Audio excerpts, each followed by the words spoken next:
నమస్తే, welcome to college TV. ప్రస్తుతం తెలంగాణ రాష్ట్రంలో అటు హైదరాబాద్లో హైడ్రా అయితే హల్చల్గా మారింది. అయితే హైడ్రా వల్ల ఎంతవరకు ఉపయోగం ఉంది, ఎంతవరకు నష్టం ఉంది, హైడ్రా చేపడుతున్న కార్యక్రమాలు ఆ జెన్యునా లేదంటే ఆ రాజకీయమా అని చెప్పేసి అనేక చర్చలు జరుగుతున్నాయి. ప్రస్తుతం మనతో పాటు సోషల్ యాక్టివిస్ట్ లుబ్నా సర్వత్ గారు ఉన్నారు. ఒకసారి ఆమెతో మాట్లాడదాం. మేడం నమస్తే.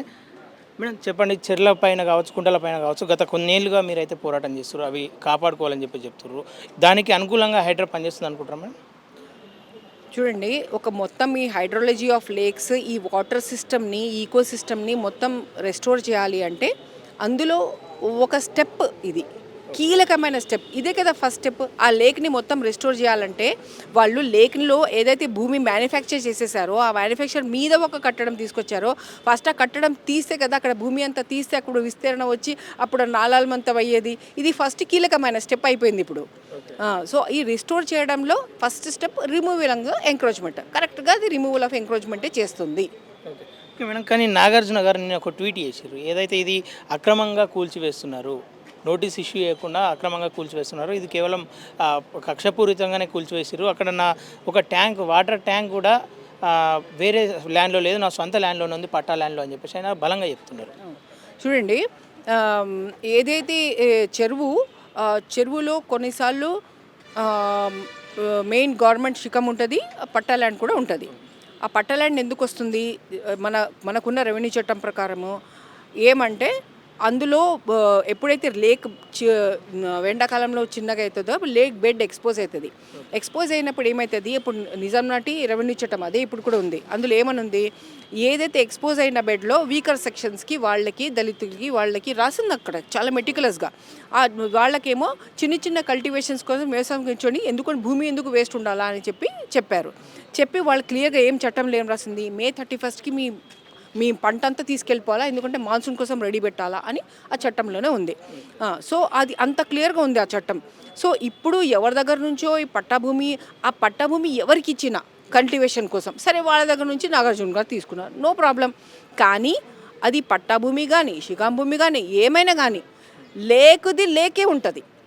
ఇప్పుడు ఆర్టీఏలో తీసుకున్న అదే రాశారు కదా వాళ్ళు, ఇది పట్టా భూమి, ఇది శిఖాం గవర్నమెంట్ భూమి, మొత్తం అలాగే రాశారు. కానీ ఆ పట్టా భూమి ముందర ఏమని రాస్తుంది, FTL ఆఫ్ తమ్మడిగుంట అని రాస్తుంది. మన దగ్గర మొత్తం విస్తీర్ణం ఉంది, సర్వే నెంబర్ ప్రకారం ఉంది, మన దగ్గర ఆర్టీఏలో సేకరించింది. సో కాబట్టి ఆ సర్వే నెంబర్లో అది ఎవరి పేరునే ఉండని, గవర్నమెంట్ పేరు ఉండని, పట్టా ల్యాండ్ ఉండని, పట్టా ల్యాండ్ అని ఉంది. పట్టా ల్యాండ్ ఉన్నా కానీ అది FTL ఉన్నప్పుడు మీరు ఏ పేరులో ఎవరి పేరులో పట్టా ఉన్నా దాంట్లో మీరు కావాలా నాగార్జున గారు టమాటో పండించుకోండి, పచ్చిమిర్చీలు పండించుకోండి, మీరు కుకుంబర్ పండించుకోండి, అంతే. కన్స్ట్రక్షన్ చేయరాదు, అదే రూల్. కావాలంటే మీ పేర్లు ఎప్పటికైనా పెట్టుకోండి, ఖయామత్తకు పెట్టుకోండి, కానీ పంట చేయొచ్చు, కన్స్ట్రక్షన్ కూడదు, ఇది రూల్. ఓకే మేడం, అటు జన్వాడ ఫామ్ హౌస్ మీద కూడా అనేక చర్చలు జరుగుతూ ఉన్నాయి, అటు కోర్టు కూడా స్టే విధించింది, ఇది ఎట్లా చూసుకోవచ్చు మేడం? జన్వాడ దగ్గర కూడా జరిగింది, కోర్టు స్టే అంటూ ఏమి ఇవ్వలేదు, అవి ఏం పడగొట్టకండి, ఉంటే పడగొట్టండి అని రూల్ అదే కదా. సో ఇప్పుడు జన్వాడలో మనం చూస్తున్నది ఏంటంటే, సర్వే చేశాను నేను అక్కడ, field survey 2 days back.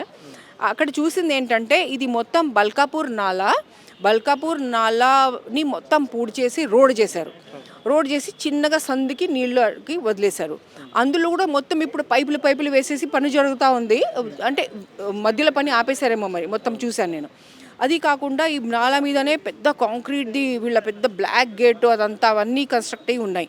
So ఇప్పుడు అక్కడ జరిగిన ధ్వంసం ఏంటి, ఇమీడియట్గా ఈరోజు తక్షణం కూల్చాల్సిన అవసరం ఉన్నది ఏంటి, ఆ బల్కాపూర్ మొత్తం పూడిక తీసి దాన్ని రెస్టోర్ చేసేయాలి, అది నాలాది. ఓకే, దాని తర్వాత ఆ బల్కాపూర్కి నాలాకి మళ్ళీ బఫర్ జోన్స్ ఉంటాయి. ఆ బల్కాపూర్ నాలా మీదే ఉన్న ఆ గేటు, ఆ సిమెంట్ స్ట్రక్చర్ అవన్నీ పోవాలా, దాని బఫర్ జోన్ నేను లోపల పెడితే ఆ అప్రోచ్ రోడ్ వేసుకున్నారు వేరే సర్వే నెంబర్ నుంచి, అవన్నీ పోవాలా.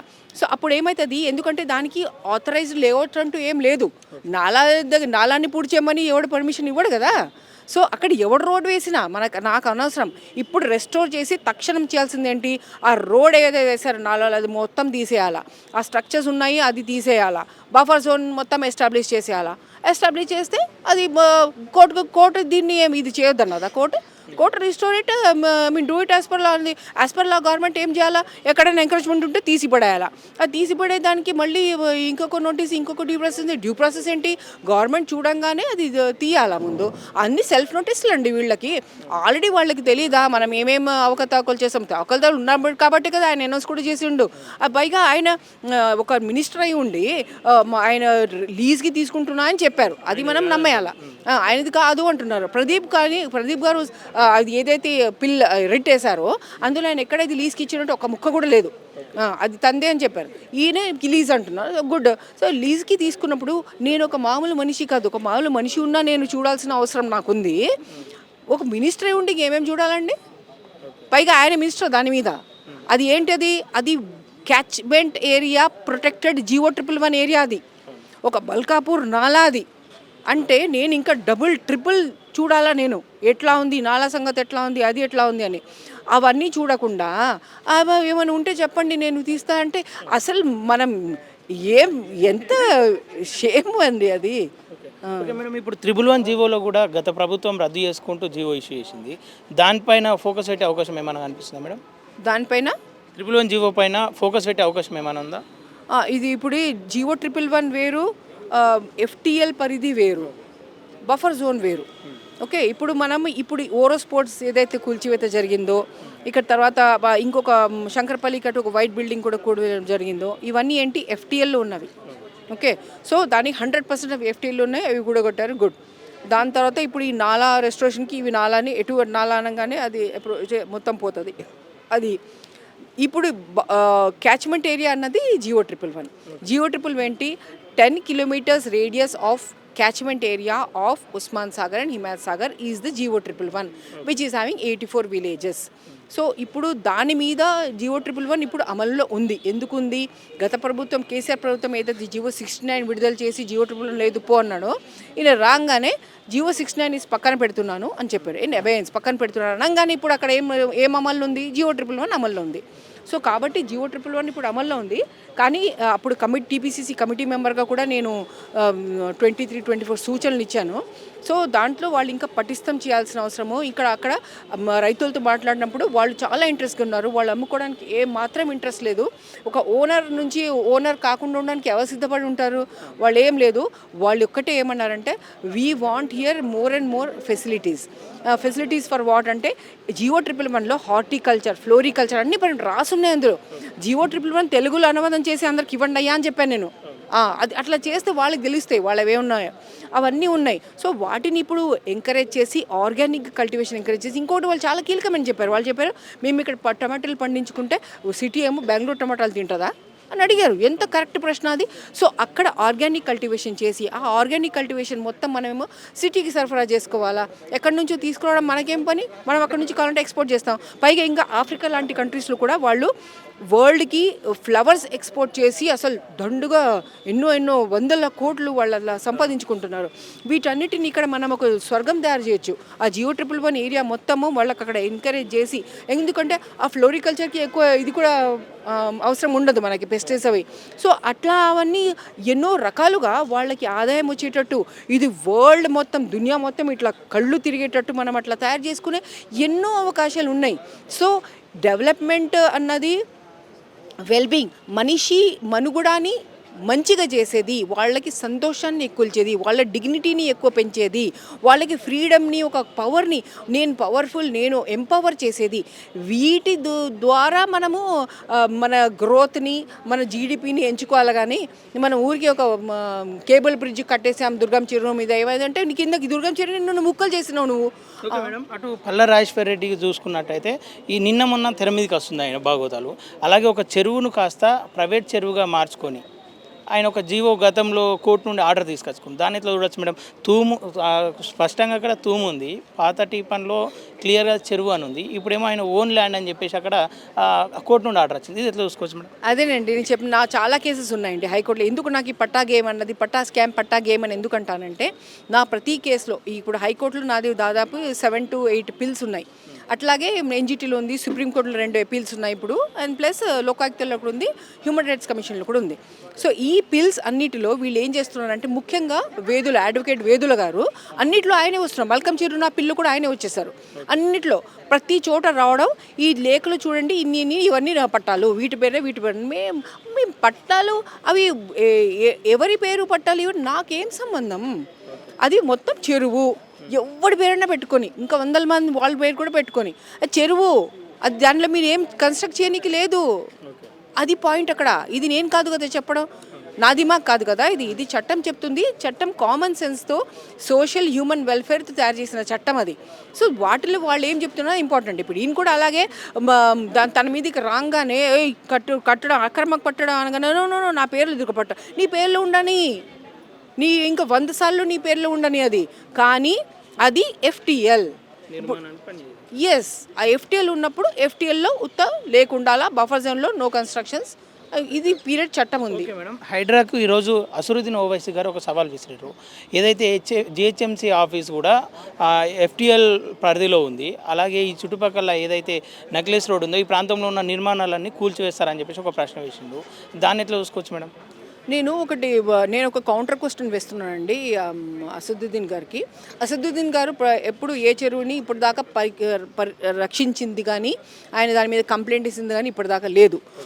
ఒక చెరువు ఎక్కడ చూసామంటే ఆయన్ని బమ్రుక్నుద్దౌలా దగ్గర నా కేసులో అరవింద్ కుమార్ని కోర్టు ఏమన్నదంటే, నిన్ను రెస్పాన్సిబుల్ పెడతా, మీ చెరువుని ఏమైనా అయిందంటే, మొన్న కూల్చివేశారు కదా బమ్రుక్నుద్దౌలా దాని మీద.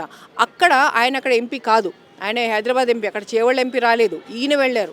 అరవింద్తో పాటు ఈయన ఉన్నారు సర్వేలో. సో అక్కడ చెరువు దగ్గర అది చూశారు. నేను అనుకున్నారు ఎంపీ గారు వచ్చారు, పక్క ఎంపీ గారు వచ్చారు, ఆయన మంచిగా అవుతుందేమో అంటే దాని మీద ఏమో ఉన్నది కాకుండా ఇంకా ఎక్కువ అయిపోయింది ఎంకరేజ్మెంట్. మొన్న చూశారు అంతా కూల్చారు. అయితే కానీ ఈయన అసలు ఇంపార్టెంట్ రోల్ ఎక్కడ తెలుసా ఆయనది? ఎందుకంటే చెరువు మీద ఈయన ఎక్కడ పని చేయలేదు. ఈయన అసలు రోలు వక్ఫ్ దగ్గర. ఈయన గత 20-25 ఇయర్స్ నుంచి ఈయన వక్ఫ్ బోర్డులో మెంబర్. ఎందుకంటే వక్ఫ్ బోర్డు ఒక ఎంపీ ఉండాలి, ఒక member by law. So 20 years నుంచి ఈయనే ఉన్నారు. అంతకుముందే ఈయన ఉంటారు, ప్లస్ అక్కడ వేరే ఎమ్మెల్సీ మెంబర్స్ కోటాలో కూడా MIM వాళ్ళే ఉన్నారు, ఈయన పార్టీ ఉన్నారు, ఈయనేమో సాక్షాత్ ఉన్నారు. అంతకుముందు 20 ఇయర్స్ నుంచి ఈయన ఎంపీ, అంతకుముందు ఎమ్మెల్యేగా ఉన్నప్పుడు కూడా ఉన్నారు. అండ్ అంతకుముందు ఎమ్మెల్యేగా ఉన్నప్పుడు కూడా ఉన్నారు. ప్లస్ ఎమ్మెల్యేగా ఈయన కాకపోతే ఇంకొక MIM వాళ్ళ తండ్రి గారు ఉన్నారు. అట్లా ఈయన మెయిన్ బాధ్యత ఎక్కడుందండి? వక్ఫ్ మీద ఉంది. వక్ఫ్ మీద మాట్లాడి, వక్ఫ్ మీద ఈయన MIM ఎమ్మెల్యే అక్బరుద్దీన్ గారు మొన్ననే ఏమన్నారండి అసెంబ్లీలో, కాపాడండి మా వక్ఫ్ భూముల్ని, ఎన్నో ఎంకరేజ్ అవుతున్నాయని మొన్ననే చెప్పారు కదా. సో ఆయన ఎక్స్పర్టైజ్, ఆయన మ్యాండేట్ బై లా ఆయన ఎక్కడున్నారు? వక్ఫ్లో ఉన్నారు. వక్ఫ్ మీద ఆయన్ని, ఇదే హైడ్రాని గవర్నమెంట్ని వక్ఫ్ మీద మీరు అది చేస్తున్నారు కదా, చెరువుల గురించి నేను ఎప్పుడు పట్టించుకోలేదు, ఇప్పుడు ఎందుకు కొత్తగా? వక్ఫ్ మీద చాలా ఎంకరేజ్మెంట్స్ ఉన్నాయి, నేను బోర్డు మెంబర్, పైగా అందులో ఎన్నో FIRs కూడా ఉన్నాయి, మా తమ్ముడు కూడా మొన్న చెప్పిండు, మా వక్ఫ్ భూములన్నీ పడగొట్టండి అని చెప్పమనండి, రిప్రజెంటేషన్ ఇమ్మనండి. ఇది నా కౌంటర్ సవాల్ ఆయనకి. Okay madam, thank you. Last final ఒకటి, మీరు గతం నుండి ఈ చెర్ల మీద కావచ్చు, కుంటల మీద కావచ్చు ఫైట్ చేస్తారు. మీరు అనుకున్నట్టు ఎన్ని చెరువులు మీ దృష్టిలో ఉన్నాయి, ఎన్ని చెరువులు కబ్జా కాబడ్డాయి ఈ తెలంగాణ రాష్ట్రంలో కాకుండా హైదరాబాద్ ప్రాంతంలో? ఒకవేళ వీటిని కాపాడకపోతే తర్వాత ఏదైతే జనరేషన్ ఉందో దానికి కలిగే నష్టమైంది మీ మాటల్లో ఒకసారి చెప్పండి. ఇప్పుడు చూడండి, చెరువుల్ని మీరు ఇంత బ్రాడ్ క్వశ్చన్ వేసినప్పుడు ఫస్ట్ కీలకమైనది ఏంటి తెలుసా? డేటా. చెరువుని మీరు రక్షించాలంటే ఫస్ట్ డాటాకి వెళ్తారు కదా. డాటాలు ఉన్నవి చూస్తామా ఈ చెరువుని, డాటాలో లేని చెరువులు మాయమవుతుంటే ఏం చేస్తాం? ప్రభుత్వానికి గత 10 ఏళ్ళ నుంచి నేను ఏం చెప్పాను, ఫస్ట్ మీరు డాటా రెక్టిఫై చేయండి. మీరు GHMCలో 185 లేక్ సెంటర్ తప్పు, మీరు ఎన్నో చెరువులు మీరు తీసేశారు. ఫర్ ఎగ్జాంపుల్ మీకే అర్థమవుతుంది. పంజగుట్టలో ఉందా, వెంగళరావు పార్క్ ఉందా? అక్కడ వెంగళరావు పార్క్లో వెంగళరావు పార్క్ దగ్గర ఏమవుతుంది? అక్కడ వర్షం పడంగానే మొత్తం పంజగుట్ట మొత్తం డుబ్జాతా, రాజ్భవన్ దగ్గర మొత్తం నీళ్ళు వచ్చేస్తాయి. ఎందుకు అంటే అక్కడ KBR పై నుంచి వస్తున్న నీళ్ళన్నీ ఇందులోకి వస్తాయి. అది కూడా ఒక పెద్ద చెరువు ఉండేది. ఇప్పుడు ఆ చెరువుని చేసి చిన్న పాండ్ పెట్టారు. ఆ పాండే పెట్టేశారని చెప్పి వీళ్ళు డేటాబేస్ నుంచి ఆ చెరువు ఎనుగులుగుంటానే ఏదో ఉండేది, వీళ్ళు మొత్తం ఆ చెరువునే తీసేశారు. ఓకే, అట్లా నేను ఇంకా 1, 2, 3, 4, 5 చెప్పుకుంటూ పోతాను. ఇందిరా పార్క్ పెద్ద చెరువు, అది అది డేటాబేస్ తీశారు. పబ్లిక్ గార్డెన్స్ ఈ రోజు కూడా అక్కడ లోపల బోట్ ఉంది ఆ చెరువులో, అది తీసేశారు. మాసాహిబా ట్యాంక్, మాసబ్ ట్యాంక్ అంటారు కదా, అది మాసాహిబా పెద్ద చెరువు, అది దాన్ని చాచా నెహ్రూ పార్క్ అని చిన్న పాండ్ ఉంది కాబట్టి డేటాబేస్ నుంచి తీసేసి, ఇట్లా ఎన్నో వీళ్ళు డేటాబేస్ నుంచి తీసేస్తున్నారు. భూమి మీద కొంచెం ఉన్నా తీస్తున్నారంటే మీరు రెస్టోర్ ఇప్పుడు కొత్తగా వచ్చిన ఒక ఐపీఎస్ ఆఫీసర్ డెమాలిషన్ అంటే డేటాబేస్ అంటే ఏం చేస్తారు, ఫీల్డ్ కాదు కదా, మొత్తం ఇది చూస్తారు. ఇక్కడే మీరు గోల్ చేసేస్తుంటే ఎట్లా? So database has to be rectified. Similarly HMD డేటాబేస్కి రండి. చక్రి అని మా ఫ్రెండ్ మా అప్పుడు కొలీగ్, ఆయన ఏం చేశారు, కొత్త కేఎంఎల్ తయారు చేసి మిస్సింగ్ ఈవెన్ దాదాపు మీరు 2857 మాత్రమే రిలీజ్ చేశారు, 2012లోనో 13లో రిలీజ్ చేశారు కదా, మీరు అది తప్పు, ఇంకా 300 చెరువులు ఎక్కువ ఉన్నాయి అని చెప్తే వీళ్ళకి ఎన్నిసార్లు చెప్పినా ఈ ప్రభుత్వంకి, ఇప్పటిదాకా వాళ్ళు ఏం చేశారో, అరే థ్యాంక్ యూ మీరు ఇన్ని చూపించారని ఒక ముక్క సరిగ్గా వదిలేసి అది ఇంక్లూడ్ చేసుకున్నామని తెలియదు, ఏం చేశారో తెలియదు. సో అన్ని మిస్సింగ్ లేక్స్ ఉన్నాయన్నమాట. సో ఈ బ్రాహ్మణ్ కుంట మీద నా కేసు నడుస్తుంది. ఆ బ్రాహ్మణ్ కుంట ఎక్కడ అసలు లిస్ట్లోనే లేదన్నమాట. సో మేమే కదా అది పిల్ తీసుకొచ్చి మన తీసుకొచ్చింది సర్వే మ్యాప్లు అన్ని ఉన్నాయని చెప్పేసి. సో ఇట్లా మా దృష్టికి ఎన్ని రాగలవు. మేము ఇప్పుడు చక్రి లాంటి వాళ్ళు ఆ కేఎంఎల్ తయారు చేశారు కాబట్టి నాలాంటి వాళ్ళ దృష్టికి వచ్చి ఇవన్నీ చేస్తున్నాం.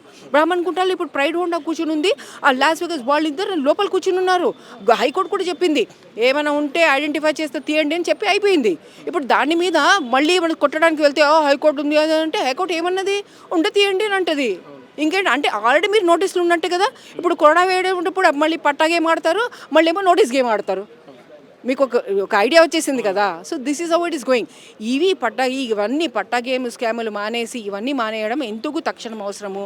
ఎందుకంటే మనము లోకం మొత్తం ఒక క్లైమేట్ క్రైసిస్లో ఉంది. వస్తే విపరీత వర్షాలు, ఆ విపరీత వర్షాలని మనం పొందిగ్గా దాన్నేమో స్టోర్ చేసుకోవడానికి మనకి ఈ నాలాలు, ఈ కనెక్టింగ్ నాలాలు, ఈ చెరువులు, ఈ రిజర్వాయర్లు, ఈ నది, ఈ బావులు అన్నీ మనకి చాలా అవసరము. లేకపోతే మొన్న విజయ్ కొట్టుకుపోయినట్టు అందరం కొట్టుకుపోవాలి. కొట్టుకుపోతుంది ఎప్పుడు చోటా పాకెట్ వాళ్ళకి తీరని అన్యాయం జరుగుతుందని చెప్పి, నీళ్ళకి మొప్పు రాకూడదు అని చెప్పి, కొట్టుకుపోకూడదు అని చెప్పి, ఒక లీగల్గా ఒక చేద్దామని చెప్పి ఇంత పెద్ద స్టెప్ తీసుకుంటే దానికి ఈ ఎంపీలు సమర్థించక ఇల్లీగాలిటీని తీసేశారు అరే భేష్ అని చెప్పకుండా, ఇల్లీగాలిటీని తీసిన సంస్థనే ఇల్లీగల్ అని చెప్పి సంస్థ మీదనే ముందుకు వస్తుంటే వాళ్ళు లీగల్ వైపు, చెరువు లీగాలిటీ వైపు ఉన్నారా, చెరువు ఇల్లీగాలిటీ వైపు ఉన్నారా అనేది మనం అర్థం చేసుకోవాలా. ఇప్పుడు ఏమవుతుంది, ఈ చెరువులు నాలాలు అంతా డిస్కనెక్ట్ అయ్యి చెల్లాబిల్లం అయినందుకు ఏమవుతుంది, భూగర్భ జలాలు లోపలికి వెళ్ళటం లేదు నీళ్లు. దాని వలన అవుతుంది భూగర్భ జలాన్ని ఎండిపోతే ఎప్పుడు గ్రౌండ్లో యాక్టివిటీస్ ఎండిపోగానే పైన టెంపరేచర్ పెరుగుతుంది. మీకు పైన టెంపరేచర్ పెరిగితే దాంట్లో పొల్యూషన్ కూడా ఇంకా ఎక్కువ ఉంటుంది మనకి. ప్లస్ అలాగే మళ్ళీ ఈ సైకిల్ అన్నమాట, చెట్లు పోతాయి మీకు. ఆ తర్వాత బయోడైవర్సిటీ అంటే పక్షులు ఎవరైతే ఈ దేనికి కల్టివేషన్కి వాటికి పనికొచ్చి పక్షులే, మనకు పాలినేషన్ అంతా వాళ్ళే కదా చేసేది. సో అవి పోతాయి, హనీ బీస్ పోతాయి. సో ఇట్లా ఈ సైకిల్ మొత్తం దెబ్బతింటుంది. ఎందుకు దెబ్బతింటుంది, జస్ట్ బికాజ్ ఈ బడా జేబు వాళ్ళందరూ లోపల ఉన్నారు.